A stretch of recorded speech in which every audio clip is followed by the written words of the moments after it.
आँखों का तारा नामे मोहम्मद, दिल का उजाला नामे मोहम्मद।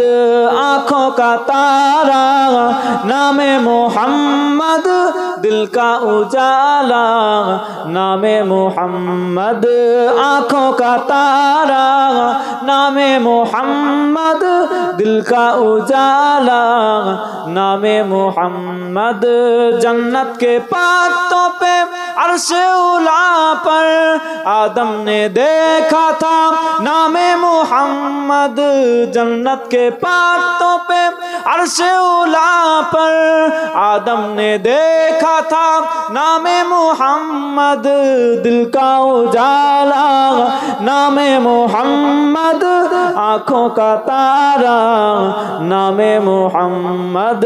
आँखों का तारा नामे मोहम्मद, दिल का उजाला नामे मोहम्मद। पूछेगा रब तू लाया है क्या क्या, मैं ये कहूँगा नामे मोहम्मद।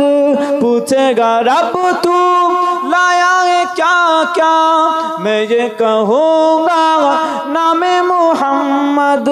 दिल का उजाला नामे मोहम्मद, आँखों का तारा नामे मोहम्मद। आँखों का तारा नामे मोहम्मद, दिल का उजाला नामे मोहम्मद। दौलत जो चाहो दोनों जहां की, कर लो वजीफा नामे मोहम्मद। दौलत जो चाहो दोनों जहां की, कर लो वजीफा नामे मोहम्मद। दिल का उजाला नामे मोहम्मद, आँखों का तारा नामे मोहम्मद। अल्लाहुम्मा सल्ली अला व अला आले सय्यदिना। আপনাদেরকে বেশি বেশি করে হুজুররা, মৌলানা সাহেবরা, আলেম ওলামারা দরুদ শরীফ কেন পড়ান? দরুদ শরীফ পড়ানোর কারণ হচ্ছে এই দরুদ শরীফের ওসিলায় আল্লাহ পাক রব্বুল আলামিন আপনাদের আমাদের সকলের অন্তরের দোয়াকে তাড়াতাড়ি কবুল করে নেন। জোরে বলেন সুবহানাল্লাহ। এই দরুদ শরীফের ওসিলায় আল্লাহ পাক কবুল করেন। আর আমার রাসূলুল্লাহ নাত শের পড়লে আল্লাহ পাক খুশি হন, আপনারা আমার দোয়াকে কবুল করার জন্য সেটা বেশি গ্রহণযোগ্যতা পায়। আমার নবী যদি খুশি হয় আল্লাহ খুশি হয়ে যাবে। জোরে বলেন সুবহানাল্লাহ। নবীকে খুশি করা আপনার কাজ। মাইয়াতির রাসূল ফাকাদ আতা আল্লাহ, যে নবীকে মেনে নিয়েছে সে যেন আল্লাহকেই মেনেছে। বলুন সুবহানাল্লাহ। আল্লাহ বলেছেন তোমরা নবীকে মানো, তো নবীকেই মানো। নবীকে মানা মানে আমি আল্লাহ আমাকে মানা হয়ে গেল। জোরে বলেন সুবহানাল্লাহ। কারণ আপনি আল্লাহকে চিনেছেন আমার রাসূলের জবান দিয়ে। কথা বুঝতে পারছেন? আপনি খবর তখন বিশ্বাস করেন যখন খবরের নিউজটা, ওই নিউজ চ্যানেলটা আপনার কাছে যতটা বিশ্বাসী হয়। কথা বুঝতে পারছেন? ভারতবর্ষের সবচেয়ে ভালো পত্রিকা the Times of India, suppose উদাহরণ দিচ্ছি, ভারতবর্ষের একটা গুরুত্বপূর্ণ পত্রিকার নাম হচ্ছে দ্য টাইমস অফ ইন্ডিয়া। আর এই ভারতবর্ষের আর একটা পত্রিকা হচ্ছে দ্য টেলিগ্রাফ। এই বাংলার একটা পত্রিকা আছে আনন্দবাজার পত্রিকা। আপনি কোনো খবর ধরেন, হঠাৎ করে দেখলেন ইন্টারনেটে, সোশ্যাল মিডিয়ায়, যদি দেখেন সেই খবর তার টেলিগ্রাফ পত্রিকায় বেরিয়েছে, টাইমস অফ ইন্ডিয়া পত্রিকায় বেরিয়েছে, আপনার কাছে গুরুত্ব বেশি পায় না? পায় না? আপনি মনে করেন যে এই খবরটা যখন এত বড় একটা পেপারে বেরিয়েছে তাহলে খবরটা সঠিক। তাহলে একটা খবর পেপারে বেরোচ্ছে সেটা তো আপনি সামনে থেকে দেখেননি, পেপারে খবর বেরিয়েছে। তো ভালো পত্রিকায় যদি বেরোয় আপনার কাছে গ্রহণযোগ্যতা পাচ্ছে। ভালো পত্রিকায় যদি খবরটা বেরোয় আপনার কাছে গ্রহণযোগ্যতা পাচ্ছে। তেমনি আমার রাসূলুল্লাহ জবানটা তো ইজ্জতওয়ালা জবান। আমার রাসূলুল্লাহ জবান বলে দিয়েছে লা ইলাহা ইল্লাল্লাহ, আল্লাহ ছাড়া কোনো মাবুদ নাই। পৃথিবীর 100 কোটি মুসলমান নিঃশব্দে মেনে নিয়েছে আল্লাহ ছাড়া কোনো মাবুদ নাই। জোরে বলেন সুবহানাল্লাহ। তাহলে আমার রসুলের জবানের কত দাম।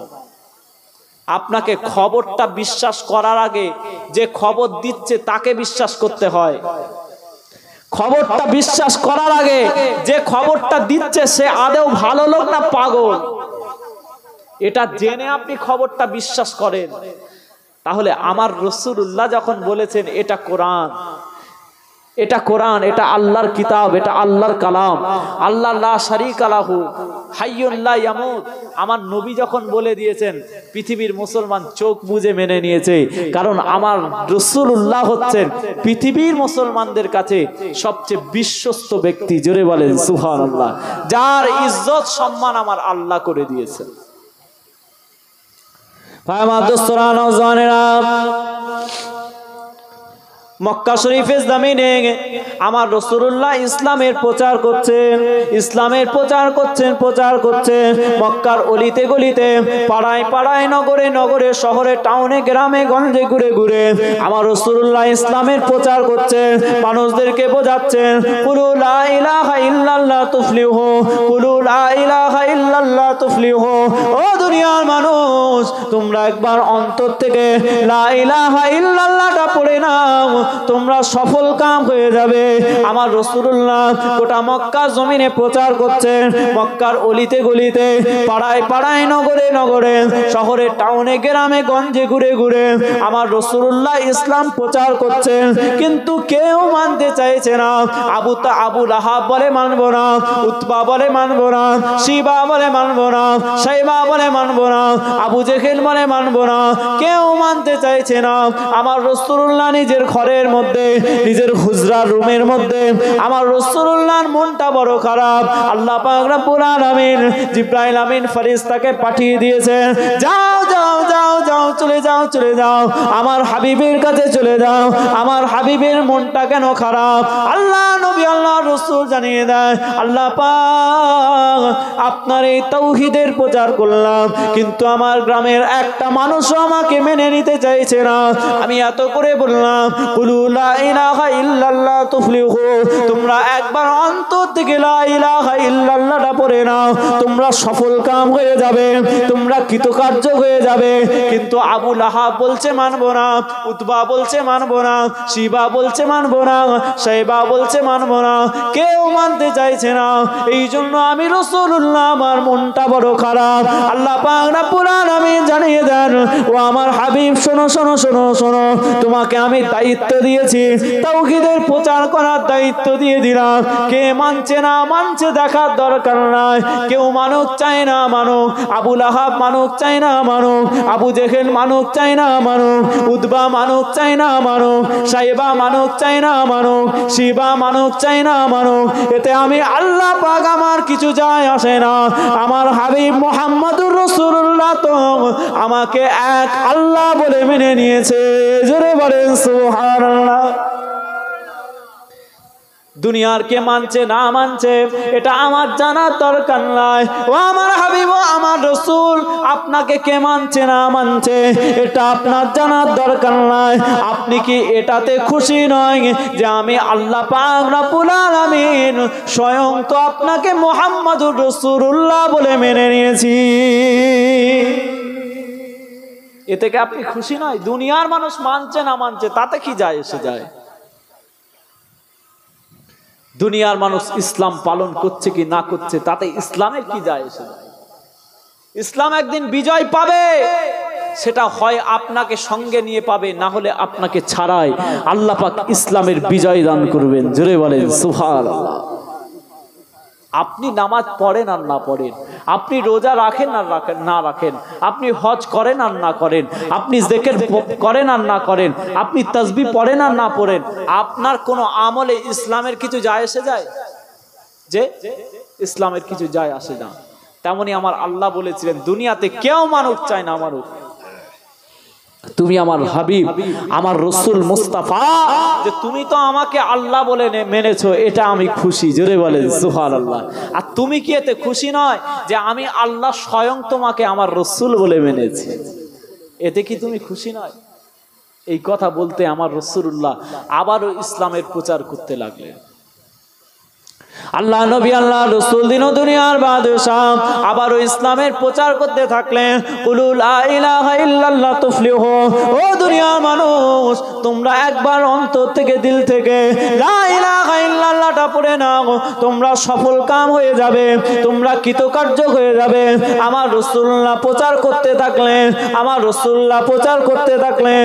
আল্লাহ পাক রব্বুল আলামিন জিবরাইল আমিন ফেরেশতাকে আমার নবী পাকের কাছে পাঠিয়ে দিয়েছে। যাও যাও যাও যাও, চলে যাও চলে যাও, আমার হাবিবের কাছে চলে যাও।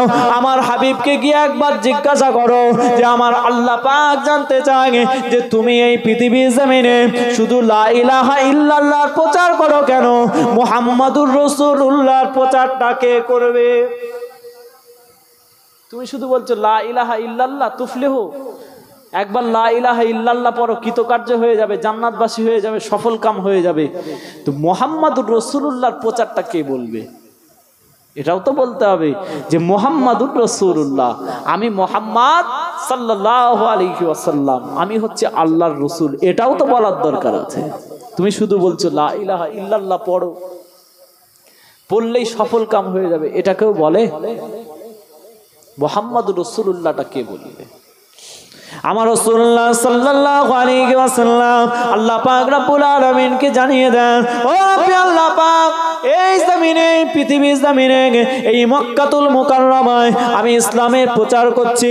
একে তো মানুষ আমাকে মেনে নিতে চাইছে না, একে তো মানুষ আমাকে মেনে নিতে চাইছে না, তারপরেও যদি আমি মুহাম্মাদুর রাসূলুল্লাহ আমি পৃথিবীর মানুষকে জানিয়ে দিই আমি হচ্ছে সেই মুহাম্মাদুর রাসূলুল্লাহ, তাহলে আমাকে কি পৃথিবীর মানুষ মানবে?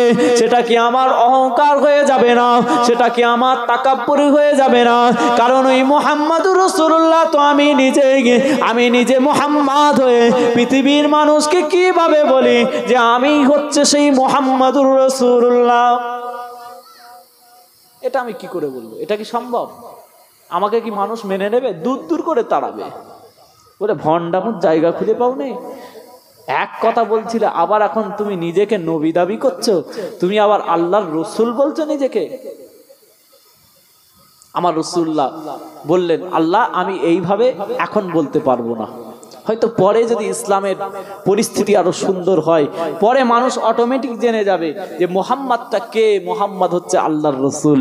মা কানা মুহাম্মাদুন আবা আহাদিম মির রিজালিকুম ওয়ালাকিন রাসূলুল্লাহি ওয়া খাতামান নবিয়্যিন। মুহাম্মাদটা কে? মুহাম্মদ হচ্ছে আল্লাহর রাসূল। পৃথিবীর মানুষ আগে থেকেই ভালোভাবেই জেনে যাবে, কিন্তু এই মুহূর্তে আমি বলতে চাইছি না।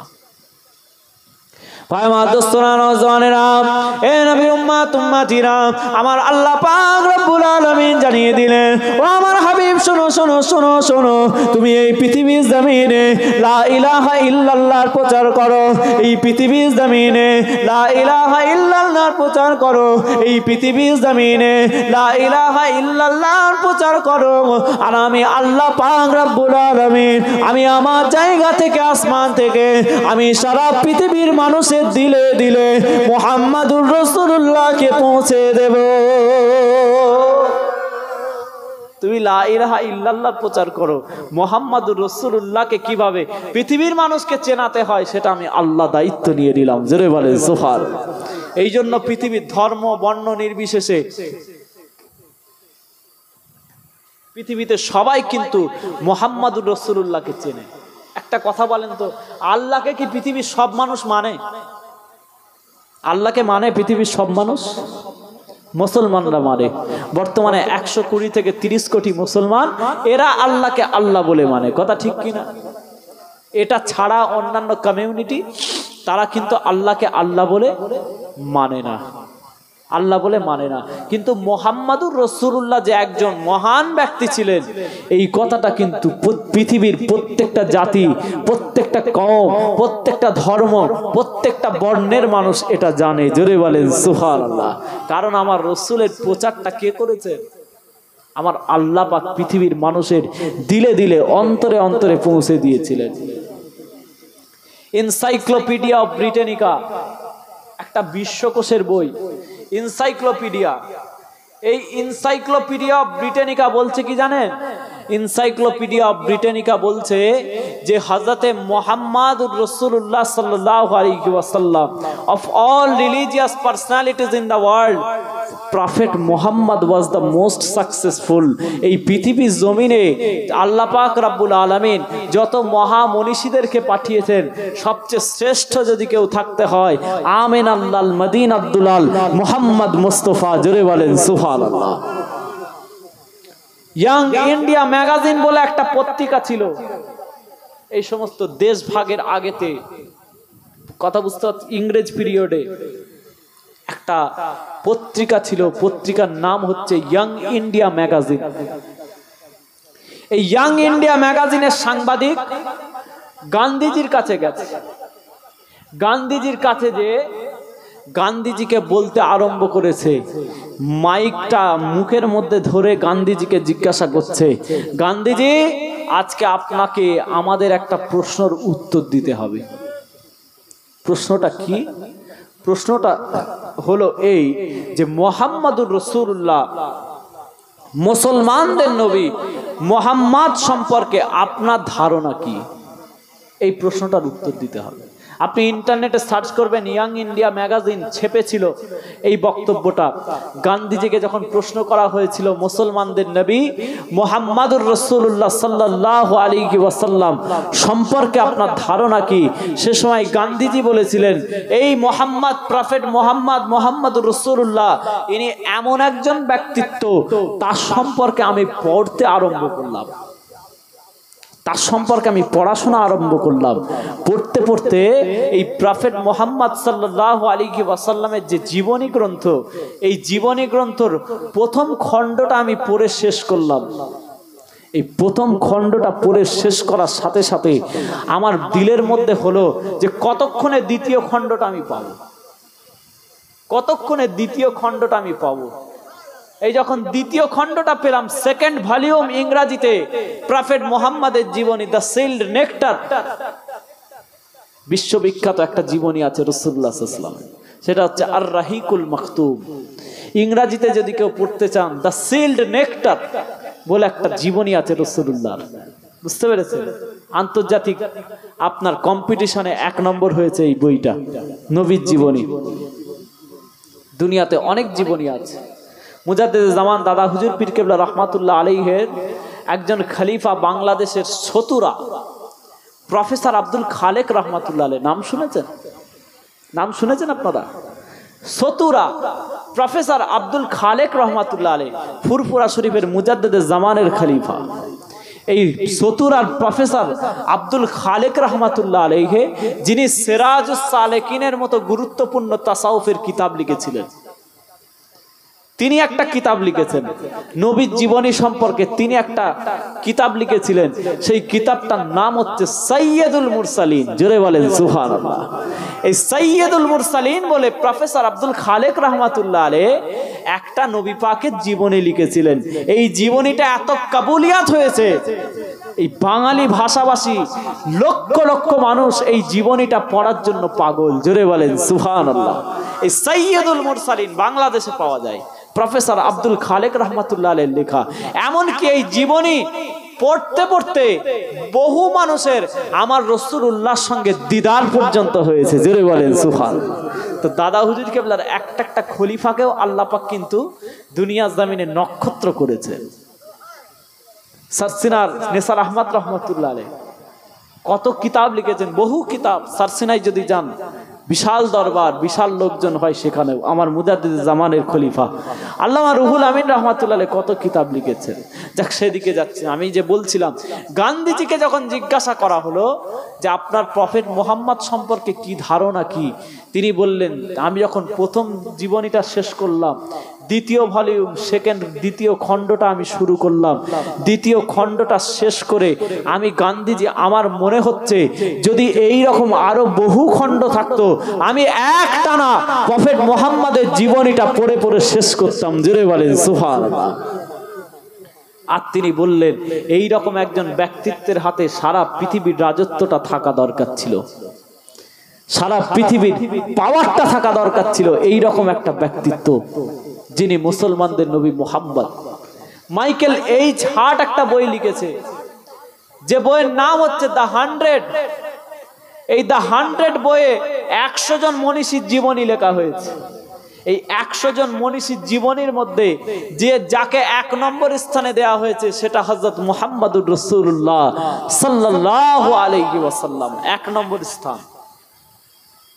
আল্লাহ যে আমার নবীকে আল্লাহ পাক এত ইজ্জত দান করেছেন, পৃথিবীর প্রত্যেকটা কমিউনিটি দিলে দিলে আমার নবীকে পৌঁছে দিয়েছেন। সাধারণ আম গোলা মাতাল পাগল ছাগল ওদের কথা বলছি না, টপ মোস্ট তাদের কমিউনিটির মধ্যে যারা হেড অফ দ্য ডিপার্টমেন্ট, তাদের কাছে যে জিজ্ঞাসা করুন যে রাসূলুল্লাহ কেমন ছিলেন, মুহাম্মদ কেসা থা, তারা বলে দেবে যে মুহাম্মদ রাসূলুল্লাহ একজন অত্যন্ত ভালো মহান ব্যক্তিত্ব ছিলেন।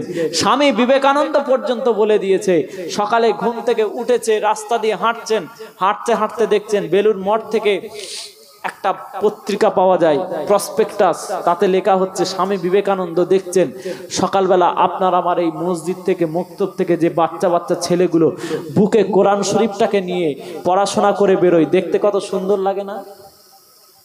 বাচ্চা বাচ্চা ছেলেগুলো কোরআন শরীফটা বুকে করে নিয়ে মাথায় মাশাল্লাহ টুপি দিয়ে, শরীরে পাঞ্জাবি পরে পায়জামা পরে কি সুন্দর টুকটুক করে মক্তব থেকে বেরিয়ে আসে, দেখতে কত সুন্দর লাগে। এই রকম যখন ওই কিছু মক্তব থেকে কিছু মক্তব পড়ুয়া বাচ্চা বাচ্চা ছেলে স্বামী বিবেকানন্দ সামনে দিয়ে যাচ্ছে, স্বামী বিবেকানন্দ তাদেরকে ডাকলেন, হে বৎস এদিকে এসো, এদিকে এসো, এদিকে এসো। স্বামী বিবেকানন্দ বাচ্চা ছেলেগুলোকে ডাকলেন, বাচ্চা ছেলেগুলোকে ডেকে বাচ্চা ছেলেগুলোকে বললেন, তোমাদের টুপিটা, মাথার ওই টুপিটা তো খুব সুন্দর লাগছে, তোমাদের শরীরের পাঞ্জাবিটা তো খুব সুন্দর লাগছে, তোমাদের শরীরে যে পায়জামাটা পরেছো এই পায়জামাটা তো বেশ সুন্দর লাগছে, তোমরা বুকের মধ্যে যে কিতাবটা নিয়েছো, যে বইটা নিয়েছো, এই বইটাও তো বেশ সুন্দর লাগছে, তোমাদের ড্রেসটা দেখে মনে হচ্ছে যে তোমরা প্রফেট মুহাম্মদের শিষ্য। জোরে বলেন সুবহানাল্লাহ। তোমাদের ড্রেসটা দেখে মনে হচ্ছে তোমরা হযরত মুহাম্মাদের শিষ্য। কে বলছে? স্বামী বিবেকানন্দ বলছে। অতবার বলছে যে তোমাদের দেখো বৎস, শোনো, তোমাদের ওই মাথার টুপিটা যেরকম সুন্দর, তোমাদের শরীরের পাঞ্জাবিটা যেরকম সুন্দর, তোমাদের পায়জামাটা যেরকম সুন্দর, তোমাদের কিতাবটা যেমন সুন্দর, তেমন যদি তোমাদের দিলটা, তোমাদের কলবটা, তোমাদের অন্তরটা, তোমাদের হৃদয়টা যদি ওই রকম সুন্দর হতো, তাহলে আমি বলবো তোমরা প্রকৃতপক্ষেই মুহাম্মাদের শিষ্য। জোরে বলেন সুবহানাল্লাহ। কারণ যে প্রফেট মুহাম্মাদের শিষ্য হবে তার দিলে মধ্যে ময়লা থাকবে না, তার দিল আয়নার মতো চকচকে হবে। জোরে বলেন সুবহানাল্লাহ। তাহলে স্বামী বিবেকানন্দ বোঝে যে নবী মুহাম্মদুর রাসূলুল্লাহ কে ছিলেন। গান্ধীজির মতো একটা পলিটিশিয়ান সেও বোঝে যে নবী মুহাম্মদুর রাসূলুল্লাহ কে ছিলেন। এনসাইক্লোপিডিয়া অফ ব্রিটানিকা সেও বোঝে প্রফেট মুহাম্মদুর রাসূলুল্লাহ কে ছিলেন। মাইকেল এইচ হার্ট সেও বোঝে মুহাম্মদুর রাসূলুল্লাহ কে ছিলেন। হতভাগা মুসলমান আমরা আমার রাসূলুল্লাহর হাকিকতকে চিনতে পারলাম না, আমরা আমার রাসূলুল্লাহ হাকিকতকে চিনতে পারলাম না। যত বেশরিয়াতি কাজ সব আমাদের মধ্যে। এই জন্যই তো আজকে ইহুদিরা আমাদের উপর এতটা মাথা নাড়া দিচ্ছে, এতটা পার পেয়েছে, এতটা মুসলমানদেরকে হত্যা করার সুযোগ পেয়েছে। এই জন্যই তো কিয়ামতের পূর্বে মুসলমানরা রাজত্ব পাবে, মুসলমানরা সিংহাসন পাবে, মুসলমানরা জিতবে। ইমাম মেহদির সময় মুসলমানরা বিশালভাবে তাদেরকে আল্লাহ পাক বিজয় দান করবেন, কিন্তু তখন এই রকম মুসলমান থাকবে না। এই রকম সুদখোর, গাঁজাখোর, এই রকম দুনিয়াদার, এই রকম মানুষের মেরে নেওয়া, কেটে নেওয়া, জমির আল চেঁচে নেওয়া, এই রকম গুনাহগার, এই রকম মদখোর, এই রকম জুয়াখোর মুসলমান সেই সময় থাকবে না। তখন নিট অ্যান্ড ক্লিন ইমানদার থাকবে। জোরে বলেন সুবহানাল্লাহ। আর ওই ইমানদারকে আল্লাহ পাকের প্রত্যেকটা সৃষ্টি তাদেরকে সহযোগিতা করবে। আরেকবার জোরে বলেন সুবহানাল্লাহ। আপনি যদি ইন্টারনেটে সার্চ করেন, একটা গাছ যদি আমি নাম বলছি, আপনি যদি ইন্টারনেটে লেখেন, সেই গাছটাকে দেখতে পাবেন। গাছটার নাম হচ্ছে গারকাদ। কি নাম বললাম? গাছটার নাম কি বললাম? গারকাদ, গারকাদ নামক গাছটা যদি আপনি ইন্টারনেটে সার্চ করেন দেখতে পাবেন সারা পৃথিবীতে ইহুদিরা এই গাছটা বেশি বেশি বেশি বেশি জমিনের মধ্যে লাগাচ্ছে। ইহুদিরা লাগাচ্ছে, মুসলমানরা নয়। এই গাছটা ইহুদিরা পৃথিবীতে বেশি বেশি রোপণ করছে, লাগাচ্ছে। এর কারণ কি? ইহুদিরা আপনার আমার থেকে বেশি কোরআন শরীফটা নিয়ে রিসার্চ করেছে, মুসলমানরা রিসার্চ করেনি। মুসলমানরা শুধু মাথা দুলিয়ে দুলিয়ে ভোঁ ভোঁ ভোঁ ভোঁ করে কোরআন শরীফ পড়ে গেছে, বুঝতে পারেনি কিছু। বুঝতে পারেন না? সারাটা রোজার মাস ধরে আমাদের মুরব্বী মানুষগুলো কোরআন শরীফটা মাথা দুলিয়ে দুলিয়ে গুনগুন গুনগুন গুনগুন করে পড়েছে। আমি তাদেরকে খারাপ বলছি না, যথেষ্ট সওয়াবের হকদার হয়েছে। কিন্তু কতই না ভালো হতো যদি ওই কোরআন শরীফটা একটু মানে সহকারে, তাফসীর সহকারে, মানে মাতলবটা জেনে যদি পড়তে পারতেন। আমার কথা বুঝতে পারছেন না? খারাপ লাগছে? ছোট ছোট কথা বলছি, খারাপ লাগছে? কতজন ওয়াজ শুনছেন একটু হাত তুলে দেখান তো। একবার তাকবীর দেন, নারে তাকবীর। ও বাবা, নানাজান হুজুর কেবলা আসবেন, আরো ড্যামেজ হয়ে যাবেন না তো? যে ওমর সিদ্দিকী নানাজান আসবেন তো নাকি? আখেরি মোনাজাত করবেন, সবাই দোয়া নেবেন তো? যে আরো ড্যামেজ হয়ে যাবেন না তো? কি হলো ওয়াজটা শুনে? একবার তাকবীর দেন, নারে তাকবীর। আর একটু চিৎকার আওয়াজ দিয়ে হবে না? নারে তাকবীর, নারে তাকবীর। সিলসিলায়ে ফুরফুরা শরীফ, মাসলাকে মুজাদ্দিদে জামাত, সিলসিলায়ে আবু বকর সিদ্দিকী, আহলে সুন্নাত ওয়াল জামাত, মাহফিলে ওয়াজ দরজিমানে ঈসালে সওয়াব। নারে তাকবীর। ইহুদিরা একটা গাছ লাগাচ্ছে, গাছটার নাম হচ্ছে গারকাদ। আপনি যদি হাদিসের কিতাবগুলো খোলেন দেখতে পাবেন কিয়ামতের পূর্বে আল্লাহ পাক রব্বুল আলামিন কিয়ামতের পূর্বে পৃথিবীর সমস্ত জিনিসগুলোকে মুসলমানদের দিকে রুজু করে দেবেন। জোরে বলেন সুবহানাল্লাহ। ভাই আমার দোস্তরা, নওজওয়ানেরা, এ নবীর উম্মত উম্মতিরা, কিয়ামতের পূর্বেতে আল্লাহ পাক রব্বুল আলামিন পৃথিবীর সমস্ত বোমাগুলোকে নিষ্ক্রিয় করে দেবেন। নারে তাকবীর, নারে তাকবীর। নানাজান হুজুর কিবলা, নানাজান হুজুর কিবলা, পীর সাহেব হুজুর কিবলা, সিলসিলায়ে ফুরফুরা শরীফ, আওলাদে মুজাদ্দিদে জামাত, আওলাদে মুজাদ্দিদে জামাত। নারে তাকবীর, নারে তাকবীর। মাশাআল্লাহ, হুজুর কিবলা এসে গেছেন, এখনই স্টেজে আসবেন। কিছুক্ষণের মধ্যেই হুজুর কিবলা স্টেজে আসবেন। আশেপাশে যে সমস্ত ভাইরা আছেন সকলে মজলিসের দিকে চলে আসেন। আর কেউ এদিকে ওদিকে করবেন না, কারণ আখেরি মোনাজাতের টাইম হয়ে গেছে। আখেরি মোনাজাতের টাইম হয়ে গেছে, আর কেউ এদিকে ওদিকে করবে না। সকলে মাহফিলের দিকে, মজলিসের দিকে চলে আসেন। যে কথা বলছিলাম, কিয়ামতের সময় এমন একটা পরিস্থিতি হবে। ভাই আমার দোস্তরা, নওজওয়ানেরা, এ নবীর উম্মত উম্মতিরা, আল্লাহ পাক রব্বুল আলামিন কিয়ামতের পূর্বেতে পৃথিবীতে যত পারমাণবিক বোমা রয়েছে, পৃথিবীতে যত মিসাইল রয়েছে, পৃথিবীতে যত বোমা রয়েছে, এই সমস্ত বোমাগুলোকে আল্লাহ পাক রব্বুল আলামিন নিষ্ক্রিয় করে দেবেন। কোনো পারমাণবিক বোমা কাজ করবে না, কোনো পারমাণবিক বোমা কাজ করবে না, কোনো মিসাইল আর কাজ করবে না। পৃথিবী ধ্বংস হবার পূর্বেতে মুসলমানদের সাথে ইহুদিদের যে শেষ যুদ্ধটা হবে, এই যুদ্ধের মধ্যে কোনো মিসাইল থাকবে না, কোনো বন্দুক থাকবে না, এই যুদ্ধের মধ্যে কোনো বোমা থাকবে না। এই যুদ্ধটা এমন একটা যুদ্ধ হবে, আল্লাহ নবীদের জামানায় যেমন হাতে হাতে যুদ্ধ হয়েছিল, কিয়ামতের পূর্বেতে মুসলমানদের সাথে ইহুদিদের ঠিক সেই রকম যুদ্ধ হবে। প্রত্যেকটা পারমাণবিক বোমাকে আল্লাহ পাক নাস্তানাবুদ করে দেবে। সুইচ টিপবে কিন্তু বোম পড়বে না। জোরে বলেন সুবহানাল্লাহ। সুইচ টিপবে। ওই সমস্ত মাতাওয়ালা লোকগুলো যারা কম্পিউটারে বসে আছে, তারা বারবার সুইচ টিপবে কিন্তু কাজ হবে না। জোরে বলবেন না সুবহানাল্লাহ। কারণ তখন পাওয়ারটা আমার আল্লাহ পাক খেলাটা দেখাবে। দুনিয়ায় যত খেলছো খেলে নাও, শেষ খেলাটা কিয়ামতের পূর্বে আমার আল্লাহ পাকের হাতে রয়েছে। জোরে বলেন সুবহানাল্লাহ।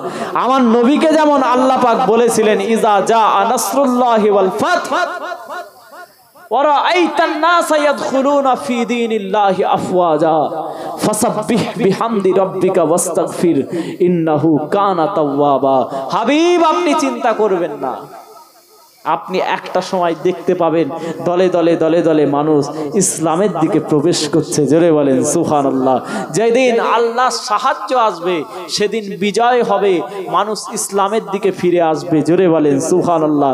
তেমনি পৃথিবীর মানুষের কাছে আমার আল্লাহ পাকের তরফ থেকে এটা কি কিয়ামতের পূর্বেতে আল্লাহ পাক মুসলমানদেরকে সহযোগিতা করবেন।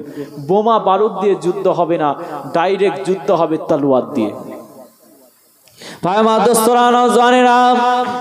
কিয়ামতের পূর্বেতে যখন ইহুদিদের সঙ্গে মুসলমানদের যুদ্ধ হয়ে যাবে, সেই সময় মুসলমানদের হাতেও তলোয়ার থাকবে, ইহুদিদের হাতেও তলোয়ার থাকবে, কারণ তখন বোমা বারুদ কিছুই চলবে না। আল্লাহ পাক রব্বুল আলামিন সমস্ত কিছুকে নিষ্ক্রিয় করে দেবেন। একটা পারমাণবিক বোমাও সুইচ টিপলে সেই দেশেতে পড়বে না, প্রত্যেকটা যন্ত্রপাতি অকেজ হয়ে যাবে। সেই সময় মুসলমানদের সঙ্গে ইহুদিদের যুদ্ধ হবে, যুদ্ধ চলতে থাকবে চলতে থাকবে, চলতে চলতে চলতে চলতে আল্লাহ পাক রব্বুল আলামিন পৃথিবীর পাহাড় পর্বতগুলো জবান দিয়ে দেবেন, পৃথিবীর গাছপালাগুলো জবান হয়ে যাবে, পৃথিবীর তরুলতাগুলো জবান হয়ে যাবে, পৃথিবীর প্রত্যেকটা জিনিসের আল্লাহ পাক রব্বুল আলামিন জবান দিয়ে দেবেন। প্রত্যেকটা জিনিস, পাহাড় পর্বত গাছপালা সব কিছু মুসলমানদের পক্ষে হয়ে যাবে। আল্লাহ পাক রব্বুল আলামিন গাছেদেরকেও জবান দিয়ে দেবেন। যখন একটা গাছের পিছনে একজন ইহুদি লুকিয়ে থাকবে, আল্লাহ পাক রব্বুল আলামিন ওই গাছটাকে জবান দিয়ে দেবেন। গাছটা বলতে আরম্ভ করে দেবে, ও দুনিয়ার মুসলমান শোনো শোনো শোনো শোনো, আজকে আমার পিছনেতে একজন ইহুদি লুকিয়ে রয়েছে। বুঝতে পারছেন না?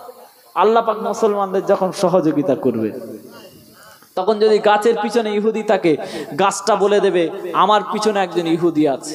যদি স্টেজের পিছনে একটা ইহুদি থাকে, এই স্টেজটা বলে দেবে আমার পিছনে একজন ইহুদি লুকিয়ে আছে। মুসলমানরা যে তাদের সাথে যুদ্ধ করে তাদেরকে পরাজিত করবে। ভাই মা দোস্তরা নওজওয়ানেরা, সেই দিন এমন কঠিন একটা দিন হবে যেদিন মুসলমানরা জিততে থাকবে, মুসলমানদের বিজয় হতে থাকবে। এই পৃথিবীর জমিনে যতগুলো গাছ রয়েছে প্রত্যেকটা প্রজাতির গাছ মুসলমানদের সঙ্গী হয়ে যাবে, মুসলমানদের সাথী হয়ে যাবে। কিন্তু এই পৃথিবীর জমিনে একটা গাছ রয়েছে, যেই গাছটা কোনো কথা বলবে না, সেই গাছটা চুপ করে থাকবে, চুপ করে থাকবে। ওই গাছটার নাম হচ্ছে গারকাত, ওই গাছটার নাম হচ্ছে গারকাত। আজকের দিনে আপনি যদি সার্চ করেন, আপনি যদি ইন্টারনেটটা দেখতে আরম্ভ করেন, যদি এই গারকাত নামক গাছটাকে সার্চ করে বসেন, আপনি পরিষ্কার দেখতে পাবেন পৃথিবীতে ইহুদিরা বেশি বেশি বেশি বেশি সেই গাছটাকে পাহাড়ে পর্বতে রোপণ করছে। পৃথিবীর জমিনে ইহুদিরা বেশি বেশি বেশি বেশি মরুভূমির জমিনগুলোতে সেই গাছটাকে রোপণ করছে, যেই গাছটা ওই মুসলমানদের পক্ষে কোনো কথা বলবে না, যে গাছটা চুপ করে থাকবে, ওই গাছটা ইহুদিরা রোপণ করে। ইহুদিরা ওই